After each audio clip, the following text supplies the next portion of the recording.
Bom, gente, vocês conhecem o iTalk? É uma das melhores plataformas de aprendizado de línguas online que você pode ter no seu dia a dia. Então, você está lá, de um lado do computador, o professor nativo da língua está do outro lado, em algum lugar do mundo, e você está aprendendo inglês, francês, espanhol, o que você quiser, da melhor forma possível. De qualquer lugar que você quiser, é só ter a plataforma, conexão com a internet e pronto. E para os ouvintes do Inglês no e cru, sabe o que tem? Uma aula de graça. É só marcar a primeira aula e a segunda sai totalmente de graça. Bom, como é que faz? Você tem que ir no italk.com, se inscrever, colocar o código Inglês no e cru, ou você simplesmente clica no link que a gente colocou aqui na descrição do episódio. E aí, curtiram? Oi, fala aí pessoal, bom dia. Você está escutando o Inglês no rádio.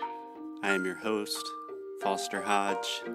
This is your daily dose of English.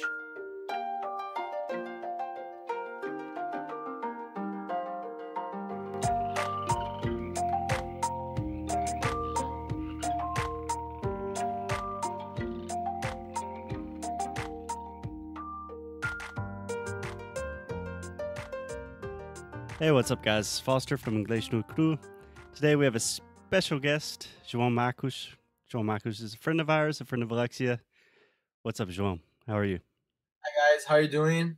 Hope you enjoy our show. I'm sure they will. So, João, are you born in Rio? I was born and raised in Rio. I still live here. Yeah, pretty much Carioca by birth and by right. Yeah, da Gema. Yeah. Awesome. Cool. So, João, I wanted to have you on the show for a couple of reasons. First of all, your English is excellent. So most people listening know that I teach English every day to Brazilians, and you're in like the top 1%. And I'm being serious. I don't know if that's a compliment to you or No, it's a compliment to me, man. I feel honored, like honestly. Or maybe it's more of a criticism of the Brazilian educational system. I don't Which know. is good also. Yeah. I mean, it's a good critique of yours. Yeah. So, João, could you just tell me a little bit about your experience with English, like your background, how'd you get started, how'd you learn, etc.? Sure. Start by saying that my background in English is not the typical one you'd find, Mm-hmm. because I come from like pretty comfortable family background and setting. So I studied in private schools here in Rio. Mm-hmm. Private school. I only went to one school my whole life, and it was a British school in Rio de Janeiro. So it's one of like the top most schools here. Yeah. And the whole syllabus is taught in English. Like I was taught English since an early age, since I was 4 years old. All of my lessons were in English, except for Portuguese. But I pretty much learned all the subjects I learned in my whole life, which I use even in for the vestibular. I don't think there's like a word like that in English, right? I say entrance exam, but that's a shitty translation. A college SAT, right? You could say, right? Yeah, something like that. Brazilian SAT. Yeah, it's a Brazilian SAT which you take. Each university has one, so you can go and study into them. But that's not what we're talking about. But I learned all my subjects in English, like math, geography, history, sciences. So English has been pretty much ingrained in me since I was a child. Because that's the thing usually when people learn English later in life, right? They have talk about having this switch, right? They have to turn a switch on or off. And actually, I think as much in English as I think in Portuguese. My thoughts are in Portuguese. Like if I stub my toe, I'd probably scream out and curse in Portuguese. Yeah, you're gonna hear caralho, not fuck. Yeah, exactly. But the act of thinking in English is as natural to me as it is in Portuguese. Like I don't have this. If I'm talking Portuguese with someone, and someone starts talking to me in English, I don't have to.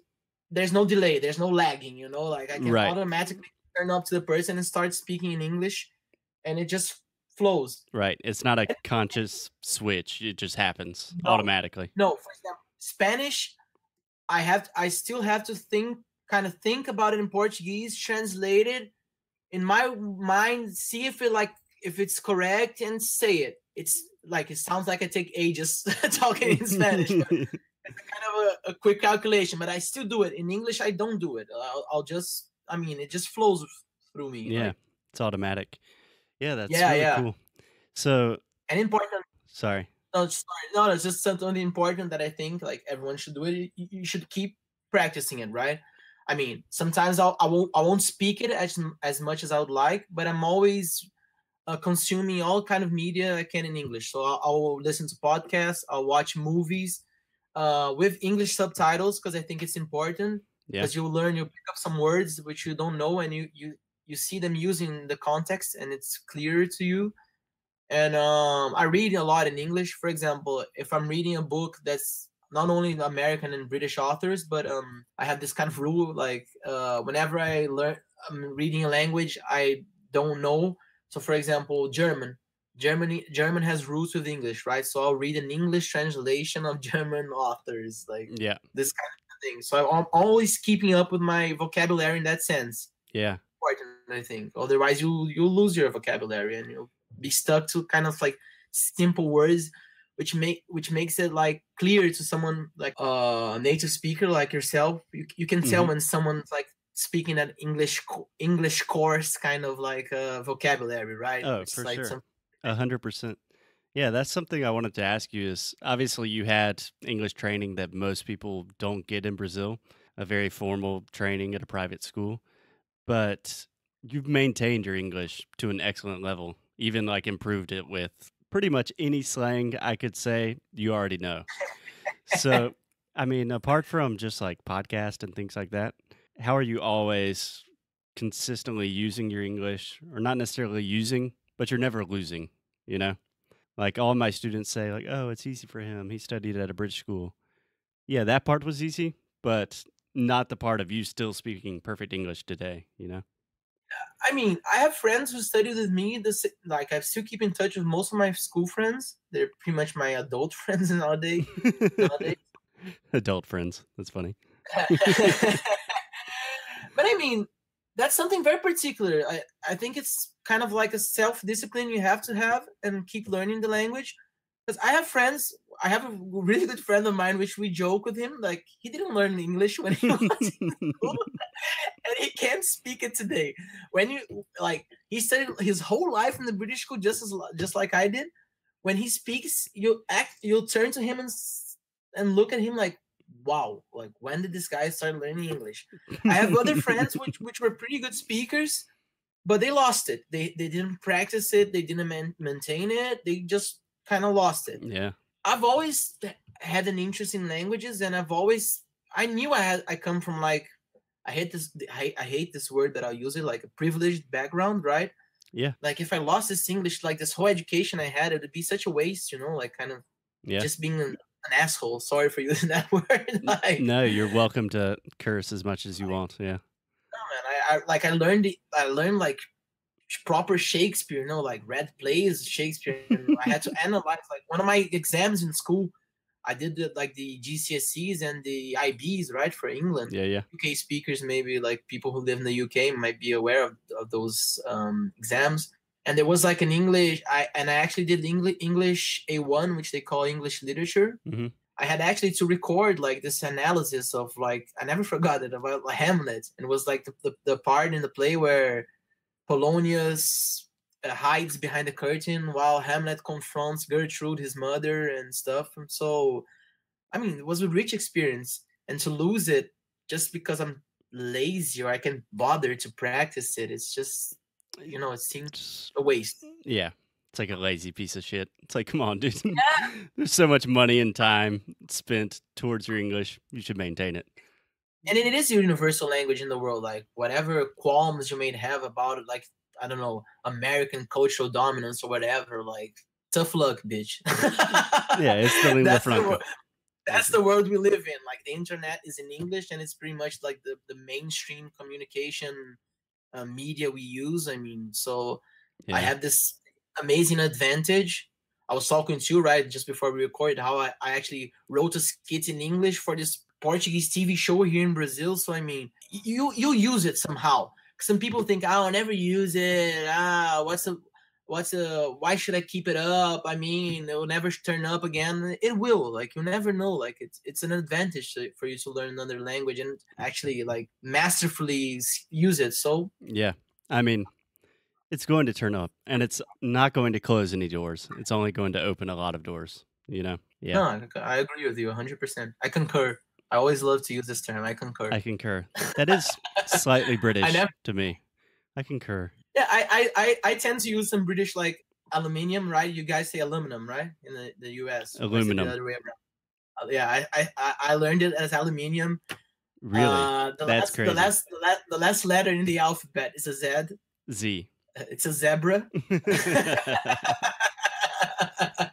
That's funny.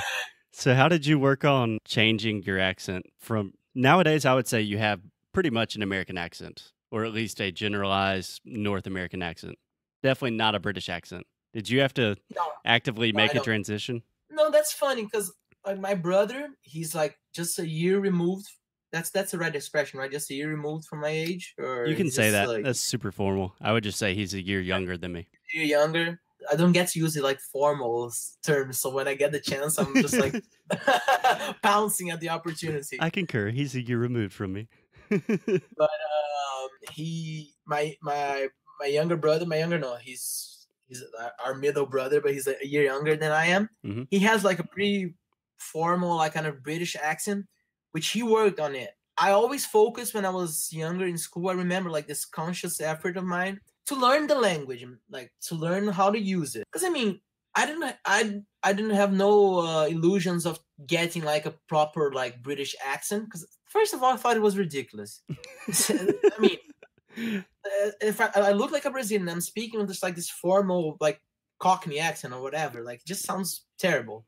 Yeah. And so I didn't pay attention to my accent, to tell you the truth. Like I always thought I had like this strong Latin American accent, but I actually lived it for a year in England, in Norwich.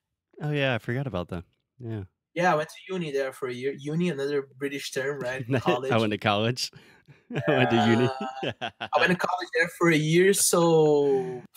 So my friends there, my British friends, they like when we were talking amongst ourselves and like commenting like cultural differences and those kind of things you talk about in college when you're pre-drunk. Yeah.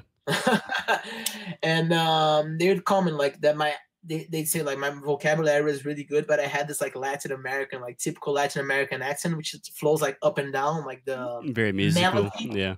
Yeah, it's the melody of it. I remember once we had like this whole chat about like the melodies of languages. Yeah. Because the American, something like kind of your emphasis is kind of like towards the end of the sentence, right? You finish up strong. Like the British English is kind of a twang in the middle of it. It's kind of like a curve. Exactly. The Brazilian speak English like it kind of sounds like kind of wavy, you know, like kind of like Just up and down, like, up and down. Yeah. yeah, very melodic kind of thing. Yeah. But I didn't focus, man. I actually didn't bother about my accent whatsoever.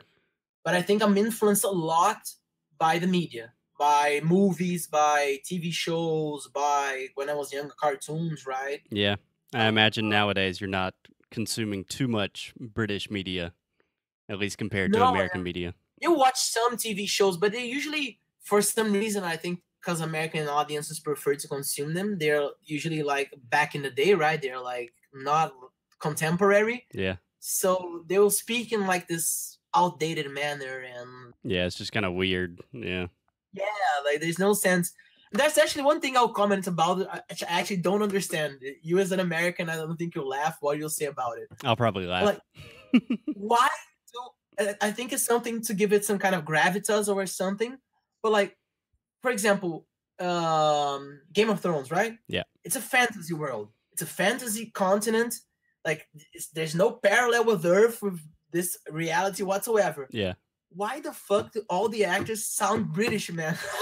What's the difference if they sounded American? I think it's cheaper to hire British actors. Like, what's the deal with it? Like, does a British-speaking person make it look like something like traditional and ancient? Like, oh yeah, it's set in ancient times because he has a British accent. Honestly, I think that's a great point about how media can kind of make us a little bit dumber sometimes. Obviously, Game of Thrones is, you know, internationally targeted, but the US is his biggest market. Yeah, I think Americans are just like, oh, yeah. Honestly, there isn't like a single American accent in Game of Thrones, I'd say. You have like the No. Northern Irish, you have the Irish accents, you have like all the different regions of England. Like you probably have a New Zealander accent in there somewhere, Yeah. but you don't have an American accent. That's I don't you don't need like a Woody Allen New Yorker accent in there. Like, there's none whatsoever. Like none. Yeah, we definitely don't need Woody Allen in here. Yeah. There's even guys that sound like Spanish people speaking English, but you don't like the Dorn folk, but you don't have like an American accent in it. I think that's just a general rule with media. Like, if something is historical, they automatically are like, ah, shit, guys, no American actors. Let's just put a lot of British people, and American people will think automatically, like, oh, yeah, that's how they spoke back then. You know? I think there's something to it. Like it's something that always fascinated me. Like why do like old shows have like British accents, even though there's nothing related to England sometimes, like nothing. Yeah. But I think Maybe there is a more complicated answer, but honestly, I think it's just like Americans are like, oh, yeah. Until America started, everyone just talked like a British person. just spoke like Shakespeare all around. Exactly. It's kind of dumb, but yeah, that's what we do. Yeah, sorry, deviated from the subject, just like something I had to take off my chest. Sorry. No, that's it. I'm sure that's been weighing on you for a long time. So, Joel, do you have any recommendations for people that would, like, for example, we have a lot of pretty advanced speakers. Just the idea of like really talking and being confident. Like, I have a lot of students that know English in Mhm. quotations extremely well, but they still have trouble just like getting to that next level of where you are, of, you know, more or less a fluent English speaker completely. Do you have any ideas of like how people get over that last little hump? I don't know, man. I was thinking about that before because it sounds so like silly, and I think people will probably roll their eyes when I say that, but I think it's just it's something my father taught me. Like my father, he speaks English and Spanish, but like very like basic. Like he can figure himself around in any Spanish speaking country or English speaking country. Yeah. He can understand like media and its original languages, but he was kind of like self-taught in a ways, and he always taught me that like you just have to you just got to keep a straight face and say it, and just like you have the courage to just, I don't know if courage is the right word, but I mean, I think it is a courageous act. Yeah. yeah, just speak it. Because I mean, when I hear someone like, for example, a non-Portuguese native speaker come try to speak Portuguese, I'll try to correct him, not as a condescending, like patronizing thing, like, oh, your verb times are not right or whatever, not conjugating. It's because I know that person is making conscientious effort, right, to learn the language and speak it, and I'm trying to help him on the way. So don't be afraid to make small mistakes and be corrected, because it's just working. It's just something that will work out in your favor. Yeah. So like, be bold, like open up your chest and speak it. Like if you speak it like really fast and just keep going at it, they won't even have time to correct you, and they'll actually question if they heard it wrong or you said it wrong. I imagine that's your technique. Yeah. Yeah, but honestly, like I haven't been speaking English like we're doing right now for a while. Yeah. I was actually, as we were talking, I was thinking about that. Yeah. I felt like 5 minutes ago in the conversation, I was worse than I am right now. Just from speaking and like kind of like revving up the engines, and like, Yeah, warming up again. yeah, Yeah. it just kicks in, right? Yeah. And so that's the thing. I mean, you just have to. It sounds silly, I know. It's like very commonplace to say it, but I think there's no magical, like a key or ingredient, right? You just have to speak it. That's the thing. You have to speak it. Like if you're a track runner, how do you beat the 100-meter like time? By running. You have to run. You have to keep running until you're fast enough to do it. Yeah. You keep running. Normally you have someone that helps you and it's like, hey, you got to do this to run faster. And then you work on what they say. You're not like, oh, I don't want to take your advice and then stop, I mean, unless you're like a polymath genius or something, like it's work. I mean, right? Yeah. There's no, that famous Thomas Edison quote, right? 99% transpiration and 1% inspiration, right? It's just you gotta work on it. Like yeah. That's what I do. I keep working on it up until today. The only thing I regret is that I don't have another person sometimes to speak with. So it's much more of an intake kind of thing there than an output. Yeah. But I mean, exactly. Well, we can speak whenever you want. Yeah, sure. Yeah. So I'd like to be invited for more podcasts. I'm liking the experience. So it's awesome. We need more content. Yeah. you want to call me again. Yeah. Cool. So thanks a lot, João. Yeah, I'll talk to you soon. Cheers, man. Cheers. Thank you so much for listening to another episode of Inglês no Rádio. If you like what we do, if you want to support the show, please check out inglesnocru.com. At inglesnocru.com, you can find everything from the worksheets for these episodes to learn all of the best pronunciation, vocabulary, grammar, real English, the way we speak it on the streets. You can also do personalized private coaching sessions with me in our pronunciation course, Sound School. Most importantly, keep up the good fight and lose well. Até já já.